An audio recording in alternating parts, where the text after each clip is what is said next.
Olá, pessoal, sejam muito bem-vindos no podcast 1818. Hoje o Diálogos que Impactam será temático. E nós temos um assunto que eu não só acredito ser fundamental, mas é uma questão hoje de serviço público, precisa ser falado, né? É um serviço, é uma prestação de serviço. E eu creio que vai ser muito importante a nossa conversa hoje.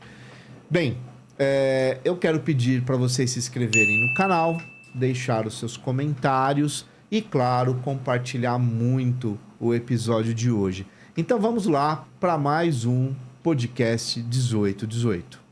Oi, pessoal, tudo bem? Eu sou Ana Clara Lambert, espero que vocês estejam tendo uma boa semana. O convidado de hoje, ele já tá também virando quase que... Vai ter um próprio quadro dele aqui, porque ele sempre tá com a gente, já veio contar a história dele, já falou sobre episódios temáticos aqui com a gente também, mas eu tô falando do Samuel Oliveira. Eu vou deixar aqui no izinho os 2 vídeos que ele participou com a gente, tanto o temático quanto que ele conta a história dele, pra vocês assistirem. Mas, como é de prática, eu vou pedir pra ele se apresentar pro pessoal que tá assistindo. Boa noite, Marcelo. Boa noite, Ana. Novamente aqui, mas assim, fico muito agradecido, fico muito feliz. Na realidade, eu me sinto honrado de estar aqui com vocês, né? Eu acompanho o programa, é muito gostoso, eu me sinto honrado mesmo de estar aqui, até por conta de tantas as pessoas que passaram por aqui. Bom, Samuel Oliveira, psicólogo, né? No início teólogo, mas faço muito uso disso. Adoro minha profissão, sou espiritualista, tenho minha prática espiritual, que é uma coisa fundamental na minha vida. Tenho um filho, que adoro o menino, vai fazer 13 anos agora, dia 29. É isso. Muito bem. Casado? Casado, claro, ela não posso fazer. Você esqueceu desse detalhe. Casado. Eu não ia deixar passar. Obrigado, mestre. Claro, porque a Lu, meu bom amigo. A Lu está assistindo. Bom, eu vou começar o programa hoje dizendo o seguinte... o Samuel, ele é o proprietário da Noesis, que é uma empresa que já vem colaborando com o 1818 há muito tempo. E nós somos muito gratos, é claro, porque nós precisamos de parcerias para que a gente possa existir, né? Para que o nosso projeto continue acontecendo. Então, o Samuel, além de ser o proprietário da empresa... Ele é o psicólogo responsável ali pelo projeto e é um assessor nosso para esse tipo de assunto, né? Sim. Não só aqui diante das câmeras, né? Mas a gente sempre tem conversas muito profundas sobre o ser humano, né? E hoje a gente entendeu que é muito importante falar sobre autocontrole e saúde mental. É uma demanda do nosso tempo, não tem como não falar sobre isso. Hoje virou uma necessidade não só individual, né? Todos nós temos que cuidar da nossa saúde mental, mas isso é uma responsabilidade também das empresas hoje, né? Existe uma lei hoje que determina isso. Os departamento pessoal, RH, as pessoas preocupadas com isso estão aí cuidando desse aspecto hoje com mais carinho dentro das empresas. E o mundo que a gente vive, todas as problemáticas que nós estamos inseridos, eu acho que vem cobrando muito desse nosso mental, né? E aí a gente fala sobre isso, sobre qualidade de vida e um monte de coisa aí. E o Samuel, como psicólogo clínico, né? Você atende ali pessoas o dia inteiro. Creio eu que você vem se deparando cada vez mais com aumento de demanda, né? E também com pessoas sofrendo com questões ligadas à saúde mental, que é muito amplo isso. Sim, né? sim. Então eu gostaria que, para a gente começasse o programa de hoje, né, tendo em vista que é um programa temático, que você já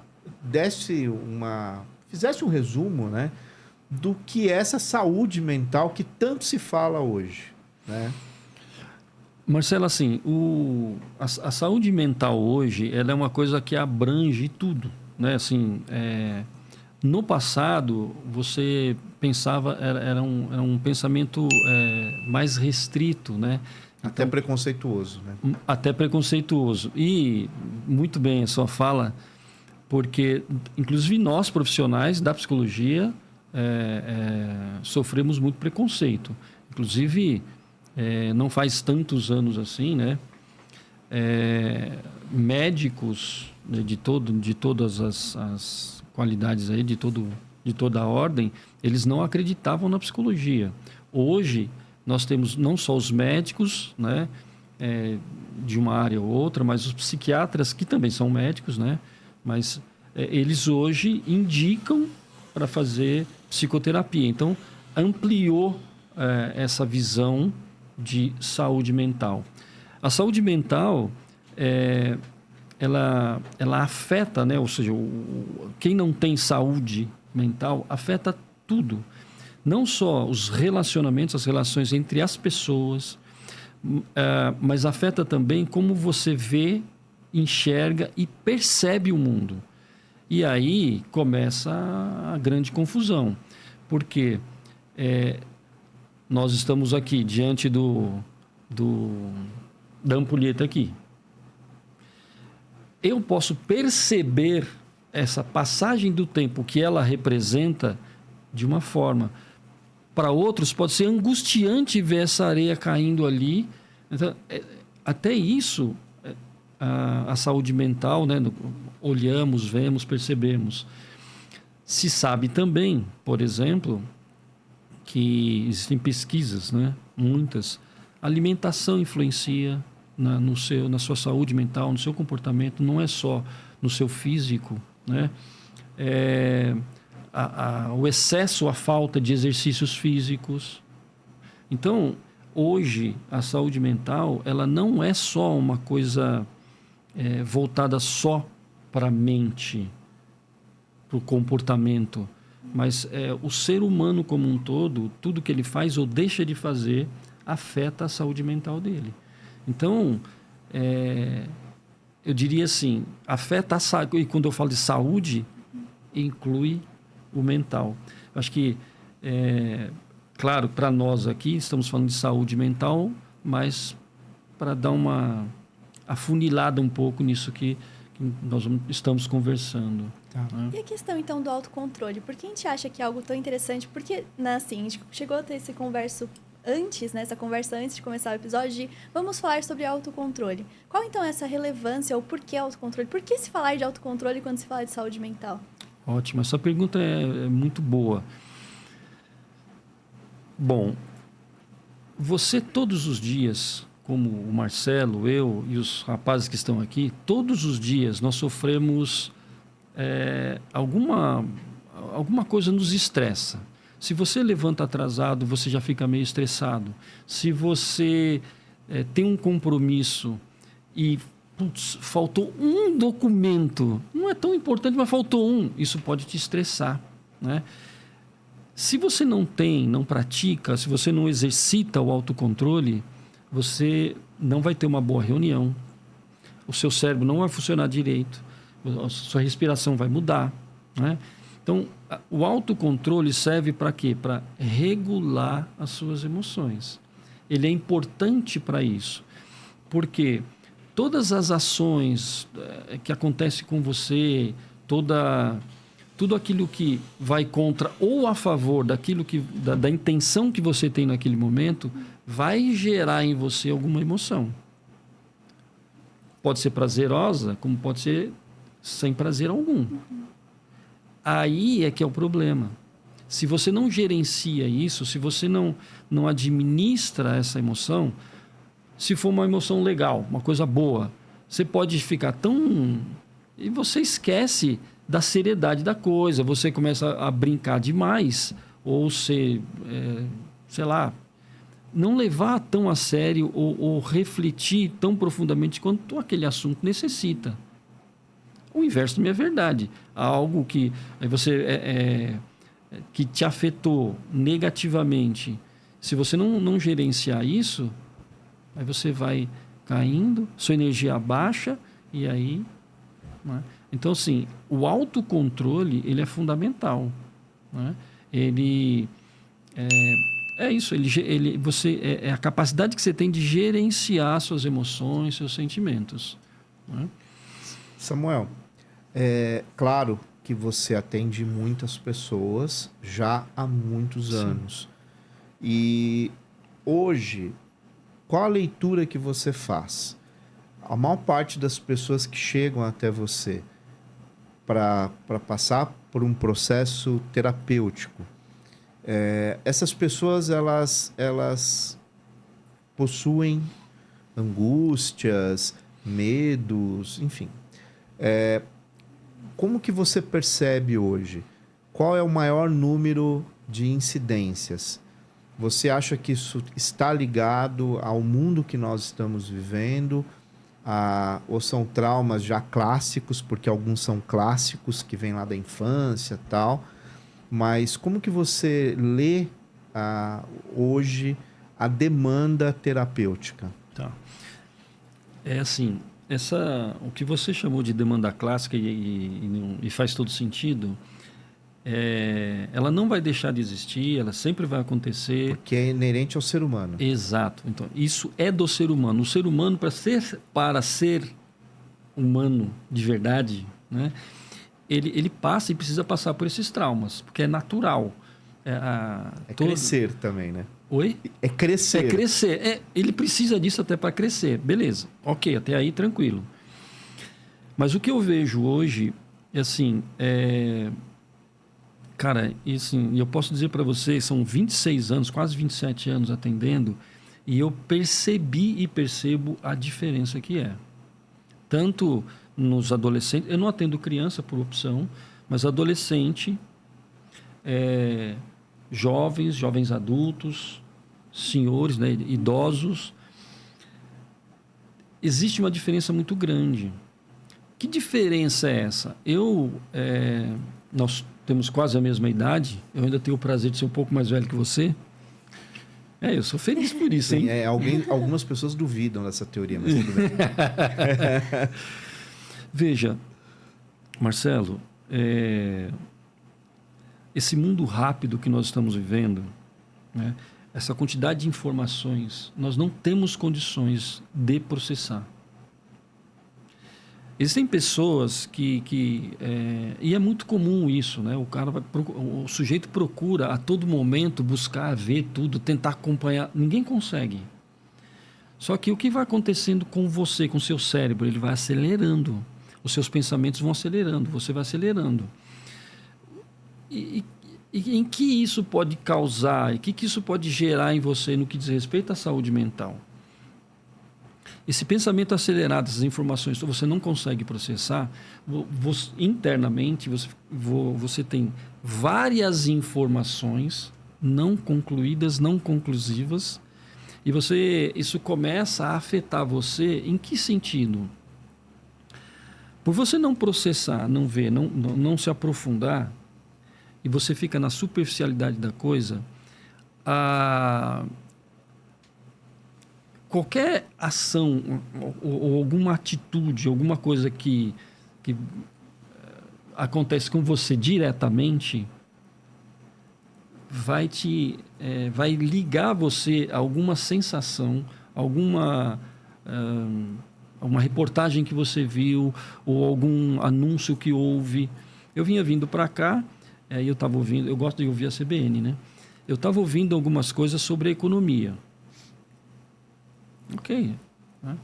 Eu não sou um entendedor, mas eu gosto de ouvir. Né? Isso pode gerar em mim,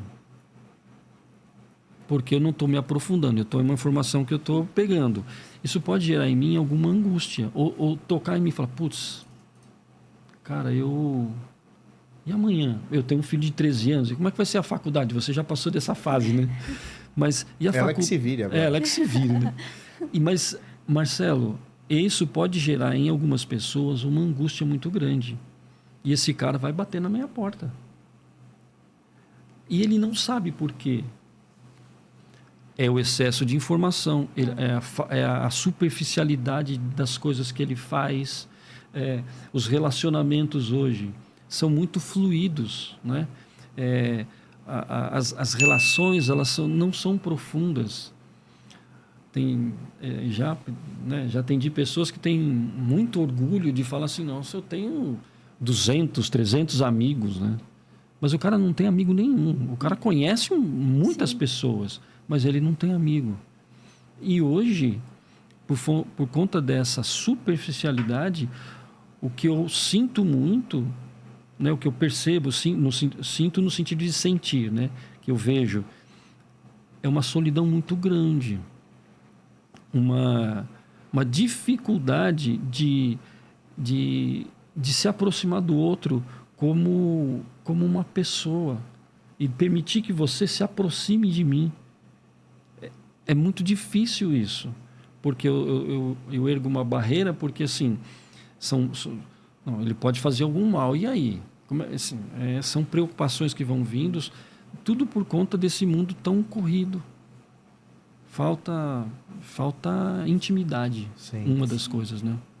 Bom, você falou uma coisa que me chamou a atenção, quando você dá o exemplo da ampulheta, que a areia não para de cair ali, né? Nós sabemos, por exemplo, que o tempo está passando. Nós sabemos. Só que quando você olha a ampulheta, a areia que cai é a materialização do tempo que passa. Uhum. E se você racionalizar isso realmente pode produzir no indivíduo uma angústia muito grande de não realização de coisas que você deseja, sonha, etc., porque o tempo não para. Né? O tempo não perdoa. E hoje, eu vejo que a gente está vivendo numa sociedade onde o tempo parece que ele passa de uma forma tão rápida, que a gente não percebe o dia, a gente não percebe a semana, a gente não percebe o mês, a gente não percebe a vida passando. Uhum. Porque a gente está muito desconectado também da natureza, porque outrora o tempo estava muito agregado à natureza. Sim. Não era o tempo relógio, o tempo natureza. A maior parte da população, vamos falar do Brasil, mais ou menos até a década de 50, era rural. Depois que ela começa, êxodo rural, ela começa a ser uma população urbana, e hoje o Brasil, a maior parte da população brasileira é urbana. Uhum. Uma porcentagem pequena é rural. Portanto, essa maior parte da massa populacional brasileira e da maior parte dos países hoje é urbana. E o tempo urbano é diferente do tempo rural. Uhum. Sim. E o próprio tempo em si, ele já é um disparador de angústias, né? Porque a gente sempre tem a sensação de que não conseguiu fazer aquilo que tinha que ser feito. Uhum. Eu acho que isso também deve ser um dos motivos que afeta a saúde mental da população de modo geral. E nos grandes centros, a gente tem vários agravantes. Né? A gente tem pessoas, por exemplo, que para ir e voltar do trabalho, ela gasta uma média somando 3, 4, 5 horas né, do dia dentro de transporte público, ou no trânsito, ou seja o que for. Então, é muito tempo. Muito tempo. Fora a hora que você fica no seu trabalho. Depois você chega em casa, às vezes muitas pessoas, boa parte mesmo dos trabalhadores chegam em casa basicamente para comer alguma coisa, tomar banho e dormir. Sim. E é uma vida que exige muito, né? Muito. E o nosso mental, ele também passa por um processo de adaptação. Sim. Só que tudo isso está acontecendo tão rápido que não dá tempo. a nossa biologia, ela também leva um tempo para se adaptar, né? A essa realidade. Sobre a luz das questões psíquicas, o quanto você avalia o impacto disso que eu acabei de narrar na vida de uma pessoa? Marcelo, é assim, é algo que eu não estou encontrando uma palavra que descreva tudo, porque é muito sério. É muito sério. É muito sério, não é? De verdade, eu estou tentando aqui no meu, né, no meu dicionário interno, eu não consigo, porque a coisa é muito séria. Você falou duas coisas que me chamou muita atenção. Da sua fala, duas coisas me chamaram muita atenção. que assim, o mundo está tão corrido, né? E nós não estamos percebendo as coisas porque nós precisamos produzir sempre, a todo momento. Essa semana, atendendo uma pessoa, eu trabalhei justamente isso com ela. Cara, o ócio é fundamental. Você precisa. Não é que que é importante, não. É necessário. É necessário. A nossa estrutura humana precisa disso. Mas o mundo que nós estamos vivendo hoje exige tanto que você produza. E assim, você está em casa, está produzindo. Às vezes você leva trabalho para casa, não. Eu vou assistir um filme. Eu preciso ler um livro porque aí eu preciso... Cara, senta a bunda na cadeira e espera o tempo passar. Meu pai fazia isso. Quando meu pai, já mais velho, aposentado, ele sentava, de verdade, ele sentava e ficava olhando por nada, cara. Lá na rede dele, lá. E assim, ele morreu feliz vendo o tempo passar. A minha mãe, a mesma coisa. Então, para mim, uma das coisas que na minha compreensão, que estimula tudo isso, né, o tempo passar tão rápido, é a questão de você ter que produzir. E uma outra coisa que é proveniente disso, e eu acho que isso é extremamente sério, e eu sei que você já estudou um pouco sobre isso, é o sequestro do sentido da vida, das coisas, né? Esse mundo corrido, a necessidade de produzir sequestra o sentido. Eu não consigo encontrar sentido naquilo que eu faço. Eu só tenho que produzir. Mas por quê? Não importa, eu tenho que fazer. Uma pessoa que vive sem sentido, vai viver para quê? Para quê? Para nada. Para pagar as contas? Sim, acho que você falou essa coisa do produzir, e esse produzir para um pseudo-sucesso, né? Porque a ideia de existir parece que só está vinculado a você fazer sucesso. E o que é sucesso? Fazer sucesso, ter sucesso. Isso é sempre pelo viés do capital, né? Mas não do existir em si, né? A essência primeira da vida, né? O propósito das coisas, e a ideia da existência do outro, né? Você perceber a existência do outro, as coisas sutis da vida. Todos nós caímos nessas armadilhas. Eu não estou falando que eu me isento disso. Eu caio nessas armadilhas também. Mundo. Eu estou inserido no mundo, eu estou inserido numa sociedade. Eu tenho um trabalho... Eu trabalho na educação há mais de 30 anos. Portanto, é um trabalho barulhento. Né? Uma escola, uma universidade... É um lugar de muito barulho. Né? É um barulho pedagógico, muitas vezes...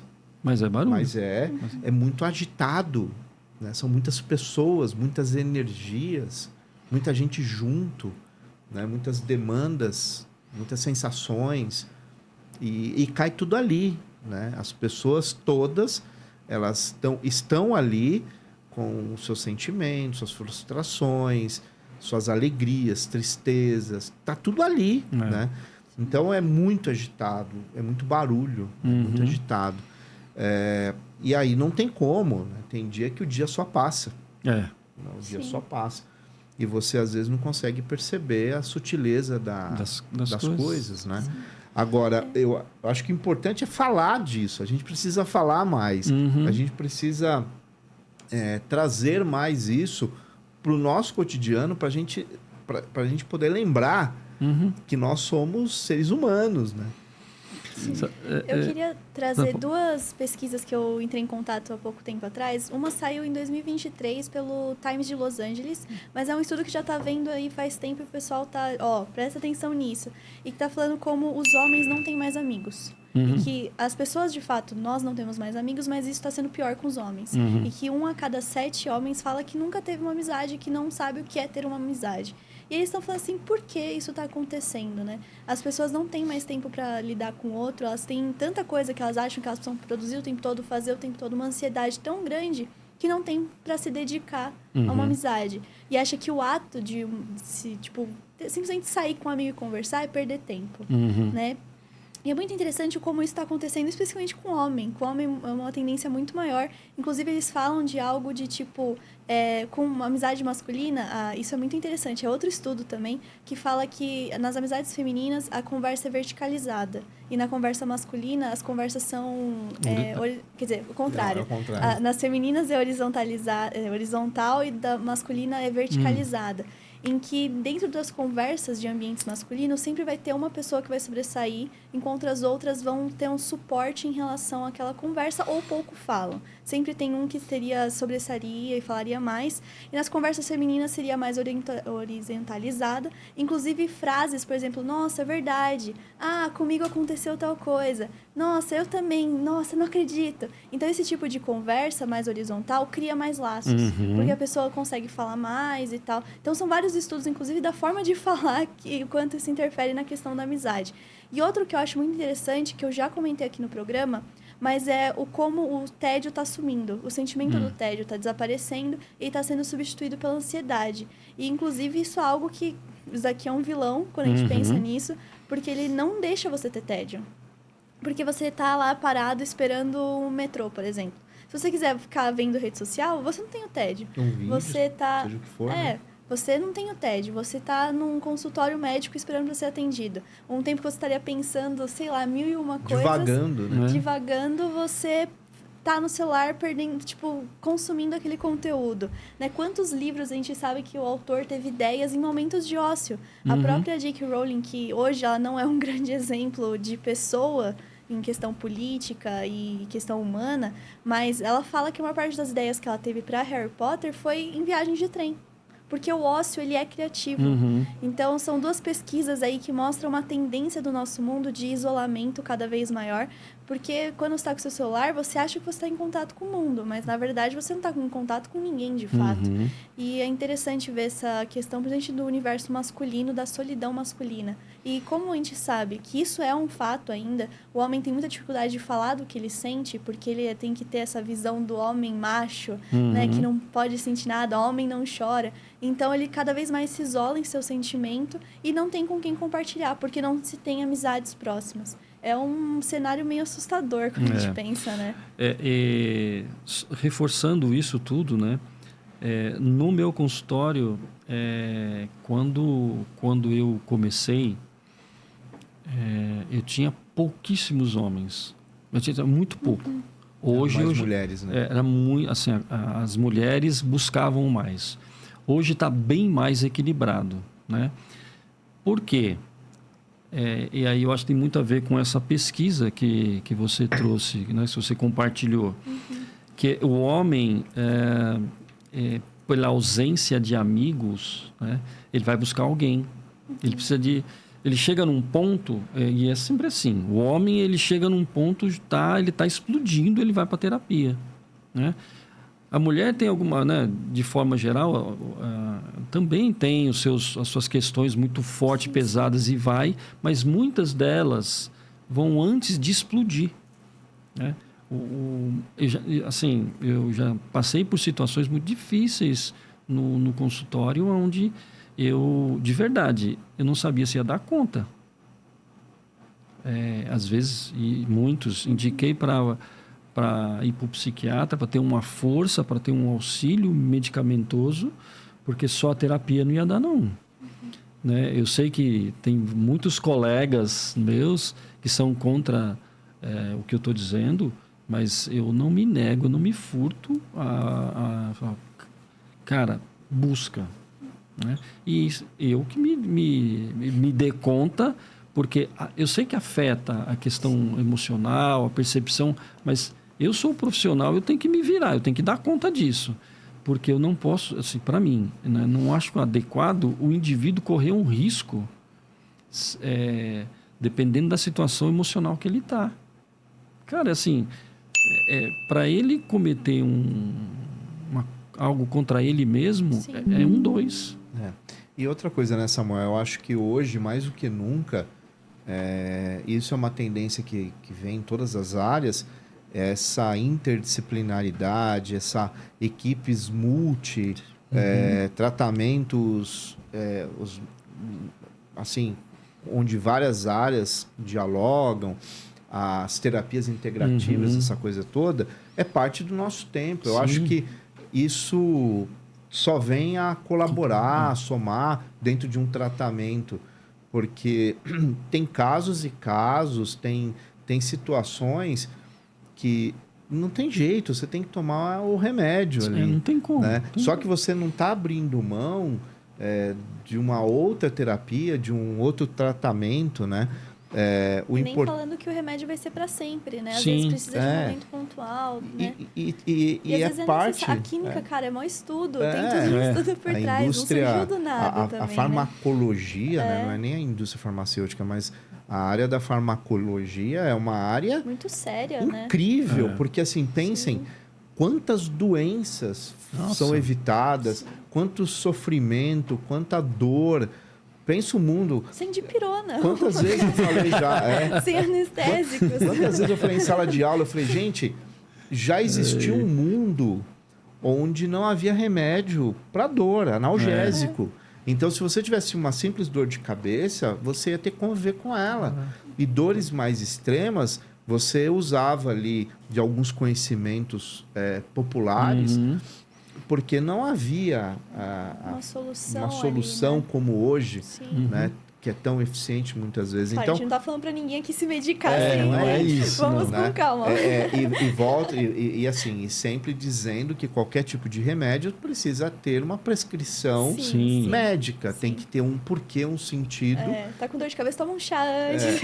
Eu acho que é claro que é importante não tomar remédio. Porque se você toma é porque há uma necessidade. Mas eu entendo e também não acho nenhum problema a pessoa estar passando por um processo terapêutico e ter um acompanhamento de um psiquiatra, de um neurologista que talvez venha contribuir bastante, com o tratamento. Né? Eu acho que somar conhecimento e intervenções tendo em vista que o foco central é o paciente, que é aquela pessoa que tem que estar bem, estar curada, eu acho que a gente não pode ficar muito com preciosismos né, e medos de vou perder aqui meu paciente, eu vou outro. Eu acho que a gente tem que pensar no ser humano e o que é melhor para ele. Eu queria retomar uma coisa, Marcelo, porque eu acho importante, né? Começamos a falar sobre o autocontrole, né? E acho que todas as outras coisas nós falamos aí são importantes, mas eu deixei de falar uma coisa que eu acho que é fundamental. Até o autocontrole, você precisa ter controle. Você não pode exagerar no autocontrole, porque ele acaba gerando em você mais angústia, mais dores. E ao invés de você... O cara que não é autocontrole, ele exige demais dele mesmo. E ele vai exigir muito dos outros à sua volta. Ele deixou de ser uma coisa equilibrada para ser uma coisa desequilibrada. E isso vai gerar nele outras doenças. Né? Então, o autocontrole, ele é importante, mas eu também tenho que ter consciência, clareza de quando isso já está passando dos limites, né? Então, eu conheço vocês há um bom tempo, né? Então, vou usar vocês como exemplo, né? Quando eu conheci vocês, a Aninha já tinha acho que uns 8 anos, por aí, mais ou menos isso. Naquela época, você tinha um controle sobre ela. E ela foi crescendo, você não foi perdendo o controle dela. Ela foi ganhando autonomia, que é diferente. E você foi liberando Por que você foi liberando? Porque você foi vendo nela que ela era capaz de conduzir sua própria vida. E hoje, você não controla a Ana. Ela tem a liberdade que ela tem, porque ela conquistou isso, né? Mas, claro, um certo controle sempre vai existir, porque enquanto estiver com você, está sobre sua responsabilidade. É isso. Agora, Isso é séria. É isso aí. Agora, veja, na vida também é assim. Eu também tenho que ter esses momentos de relaxar. Eu preciso entender que, assim, eu tenho a minha autonomia, eu tenho o meu autocontrole, mas eu também decido em que momento eu posso relaxar, porque eu preciso desse relaxamento, eu necessito disso. Porque se eu passo para esse outro lado do autocontrole, eu exagero nessa coisa do autocontrole, eu começo a exigir demais, não só de mim, como do outro.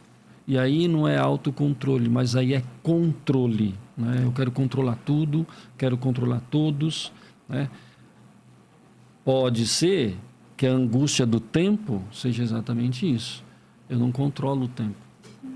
Ele Você não pega, né? Você não tá na sua mão, né? Ele vai. Então, assim, eu achei importante falar isso porque é uma coisa que muitas vezes nós nos damos conta. É importante o autocontrole? Claro que é. Eu preciso disso. Mas se eu exagerar na dose, né, não vira um remédio, mas um veneno. Porque às vezes você se coloca numa condição super-herói, né? Uhum. E você, a todo momento, você tenta se controlar e você vai produzindo uma bomba dentro de você, né? Porque uma hora isso explode, ninguém aguenta. É úlcera, é gastrite, é problema no coração. Você vai introjetando tudo e chega uma hora que isso vai produzir uma doença, né? Uhum. Por isso que a pesquisa que a Ana falou levanta um alerta gigante, porque essa relação de amizade entre pessoas é fundamental, porque é o momento que você senta, conversa, fala, desabafa, dá risada, chora, e quando você começa a perder essa possibilidade, né, de ser escutado e escutar, né, o amigo, né, o outro, você começa a ficar muito solitário e o tamanho do problema não para de crescer. Né? Só vai aumentar. E aí vai bater lá na terapia, vai bater em outros lugares. E isso deve gerar uma solidão muito grande, né? Porque é bom ter amigo, né? É legal ter amigo. Faz bem para a saúde. Sim, né? sim. Eu faço uma diferença aqui, né, entre o que o homem está vivendo hoje, né?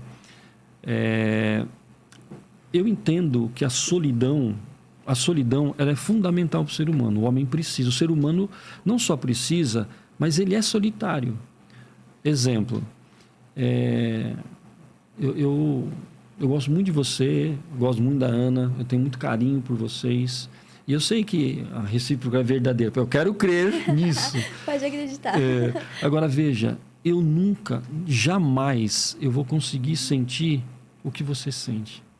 Jamais, por mais que eu goste de você, Ana, eu nunca vou sentir o que você sente. Eu tenho ideia, eu até posso conhecer um pouco, mas a intensidade, a profundidade, eu não sei. Eu adoro meu filho, adoro minha esposa, eu os amo muito, mas eu nunca vou poder sentir o que eles sentem. Essa é a solidão, essa solidão me leva à evolução, porque a consciência da minha unicidade, eu sou um ser único, sui generis, a consciência disso me leva a olhar para você também como um ser único. Eu vou entender você como uma pessoa única. Então, a minha relação com você também pode ser única e especial. O que hoje eu, na minha visão, percebo é que as pessoas estão isoladas, como um fio desencapado, tá lá, que se tocar dá choque. O que acontece? Você encapa, né? Você isola esse ser e ele não vai encostar em ninguém, Marcelo. Aí eu faço essa relação com a pesquisa que você trouxe, a falta... E assim, isso não só homens, mas mulheres, mas isso está acontecendo mais, segundo a pesquisa, mais entre os homens, né? Sim. Mas essa é a diferença que eu faço. Esse isolamento, esse tipo de isolamento, ele faz mal para a saúde mental, ele faz mal para o ser humano enquanto ser, inclusive. Então, eu acho, na minha visão, essa hoje é alguma coisa que eu encontro muito no meu consultório. E é nítido, né? Quando você percebe o indivíduo isolado e quando é uma questão de uma solidão existencial, que é nesse sentido, da existência do ser como ser que é único nesse sentido. Então, hoje eu vejo muito isso. Complexo, né, Samuel? Um pouco. Bem, chegamos ao final do nosso programa. Puxa vida. E é a hora do quadro do 1818 Indica, É. em que a gente pede para o nosso convidado trazer uma indicação de um livro para a gente, o pessoal que está assistindo, e a gente vai indicar um livro também. Ah, legal. Já que nós falamos de sentido, eu acho que é um livro muito fácil. Ele é um livro até antigo, mas ele é extremamente atual. Eu tinha até osso na cabeça, mas esse foi o primeiro que veio, né? Em Busca de Sentido, de Viktor Frankl. Esse livro Sim, é incrível. é muito bom. Assim, ele é muito simples, mas ele é esclarecedor. É sensacional. É. Esse livro é sensacional. Eu gosto muito da forma da logoterapia. Sim. Eu não sou um logoterapeuta, mas eu uso muito dos princípios da logoterapia no meu consultório. É sensacional. Muito Sua bem. indicação? Bom, minha indicação de hoje é O Nome da Rosa, do Humberto Eco. E é um livro que, inclusive, tem um filme. Né? O filme, inclusive, foi bem interessante, próximo do livro. E é um livro que eu indico, porque ele foi escrito de uma forma primorosa. E para quem não leu ainda, não conhece, O Nome da Rosa, do Humberto Eco. E o meu vai ser Talvez Você Deva Conversar com Alguém, da Lori Gottlieb.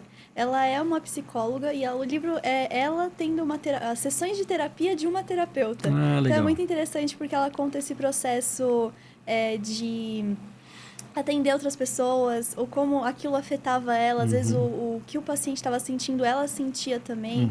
Então é muito interessante ver o processo de terapia de uma terapeuta. É um livro de ficção, mas não tão ficção assim, porque ela é uma terapeuta, então ela traz um pouco... Tudo que ela fala que ela usa pessoas com nomes fictícios, ela muda situações e, né, para não ficar expor nenhum dos pacientes ou das situações que ela viveu. Mas é um livro bem interessante, ele é bem leve para você ler, no sentido de...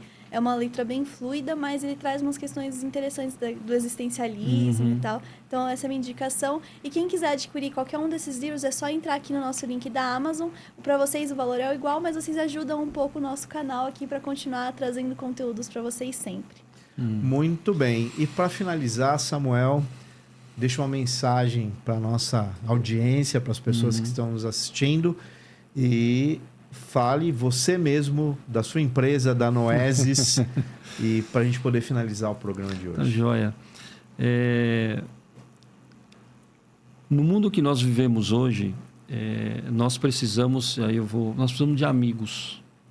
Precisamos de terapeuta, sim, mas precisamos de amigos, né? Se abrir para o amigo, tomar uma cerveja, tomar um vinho, tomar água, tomar um refrigerante, não importa, né? Sair para simplesmente andar. Mas nós precisamos de amigos, e amigos verdadeiros, pessoas que estejam dispostas, né, a caminhar com você. Eu acho que nós podemos encontrar amigos em qualquer lugar, mas amigos verdadeiros você tem que procurar um pouco mais, né? Então eu deixaria, já que nós falamos tanto sobre amigos, né? E a amizade, ela está sempre baseada no amor, na aceitação, independente do que seja, amor e aceitação. É isso que fortalece e amplia uma amizade, né? Muito bem. E a Noesis? A Noesis. A psicologia Noesis, né, que é a nossa clínica. Nós atendemos especialmente brasileiros fora do Brasil, tanto intercambistas como quem está morando fora. é uma equipe especializada para isso, né? Estamos com novidades aí, mais para frente, depois eu vou até compartilhar com vocês, mais para frente, deixa a coisa se fortalecer. Mas procura lá no ESES, é sensacional. Quem tem amigos fora, parentes, pode procurar a gente que... só um detalhe, até por conta de algumas coisas bem interessantes. Nós estamos com muitas parcerias aqui dentro do Brasil para atender várias áreas da saúde de pessoas que estão fora do Brasil. Então, a pessoa atende lá, nós temos alguns parceiros aqui, né, que atendem sempre um preço muito mais reduzido. Por quê? Porque o seu filho, sua filha, seu pai, sua mãe estão fora. Então, você está com alguma dificuldade de saúde aqui, não só saúde mental, né? Tá. Mas nós vamos auxiliar você nisso também. Interessante. É isso. Muito bem. Bom, eu finalizo também falando da Lute Benedetta, que é uma empresa, uma loja de velas aromáticas, que também apoia o nosso projeto, e a Bacarim English School, que é uma escola de idioma, inglês especificamente, e que adapta o método às suas necessidades. Então, você é piloto, você precisa passar por um processo dentro da sua empresa, nacional para internacional, algum teste, alguma avaliação, ele vai adaptar o método à aviação. É mais ou menos assim que funciona a Bacarim English School. Finalizo o programa de hoje agradecendo a sua audiência, ao Samuel pela presença mais uma vez aqui falando sobre saúde mental.